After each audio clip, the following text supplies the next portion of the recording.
Que vous allez bien, moi ça va nickel. Aujourd'hui on se retrouve sur une vidéo, non pas Hearthstone, mais cette fois un top 10 de Super Smash Bros. Brawl pour les boss les plus durs sur Super Smash Bros. Wii dans l'aventure, sauf créa main et des maniaques en mode. Nous commençons avec le numéro 10 qui aurait pu aller un peu plus haut s'il avait eu les capacités. Malheureusement il n'a pas pu partir. C'est créa main qui aurait dû être le boss final de l'aventure, sauf que ça, il allait laisser la place à un autre boss qui arrivera aussi dans ce top 10.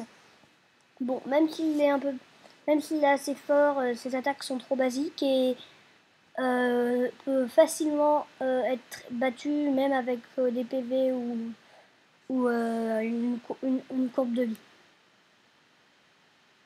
En 9ème, nous laissons la place à Ridley qui lui par contre j'ai beaucoup hésité à le mettre à la place du 8ème, mais j'ai trouvé que Ridley ne restait trop à son point fixe, donc comme un peu créé à main, et que ses attaques étaient trop vers le sol, donc facile à détruire avec des attaques en haut ou même Porky.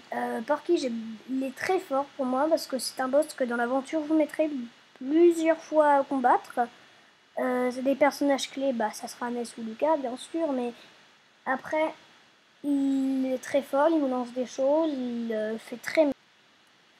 Nous passons au numéro 7, Rayquaza, qui lui, par contre, aurait pu un peu être plus haut, mais Rayquaza, dans l'aventure, on mettrait plusieurs temps à le combattre, mais Rayquaza a des attaques trop basiques et les plantes carnivores du début du jeu, bon, j'ai mis en numéro 6, parce qu'en mode professionnel, c'est pas du gâteau à la combattre, hein, elle est vachement puissante, hein. Et il faut déjà taper les cages ou le taper lui pour faire mal aux deux cages. Il faut détruire une cage ou détruire l'autre pour le détruire en entier. Donc, les personnages clés cette fois-ci seront Kirby avec son attaque marteau et Mario, oui, avec son attaque poing enflammé. Nous passons au numéro 5, le top 5 arrive, donc c'est Galéon cette fois-ci.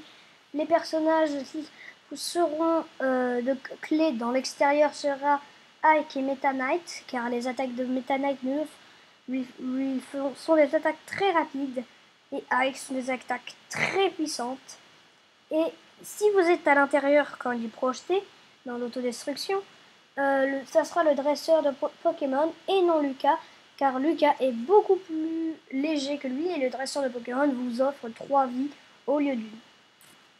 Nous passons au numéro 4, le frère de Créamin qui s'appelle Démaniac, qui lui a des attaques 2 fois plus puissantes car il peut vous choper, vous écraser, vous faire beaucoup plus de dégâts, vous mettre à terre, plein de trucs beaucoup mieux. Même si c'est les mêmes attaques, il vous fait beaucoup plus mal et beaucoup plus vif. Et j'ai calculé, il est plus haut que Créamin et plus dur à toucher. Et nous passons directement au numéro 3 de ce classement, donc c'est Duon. J'ai beaucoup hésité à le mettre à la place de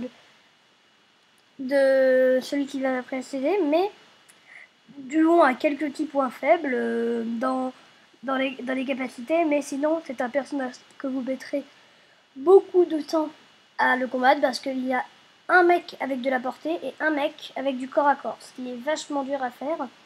Donc les personnages clés seront Snake pour la portée quand il sera au corps à corps et Lucario quand il sera à la portée.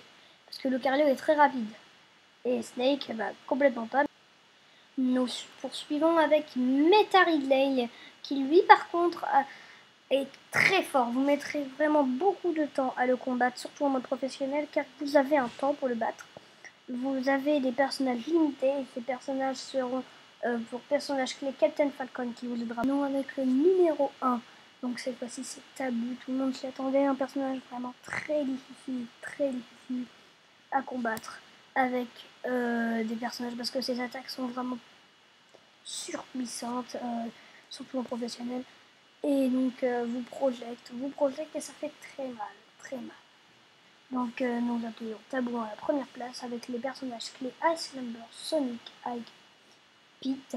Ice Climbers parce qu'ils sont deux, Sonic parce qu'il est très rapide, Ike parce qu'il fait très mal et Pete parce qu'il vole. Donc j'espère que cette vidéo vous aura plu, moi ça m'a vraiment plu, donc on a on a fait tout le top 10, mon top 10. Donc, si vous n'êtes pas d'accord, ce n'est pas ma faute, c'est mon avis et pas le vôtre. Donc, c'est juste mon top 10. Donc, je vous dis à la prochaine vidéo et ciao!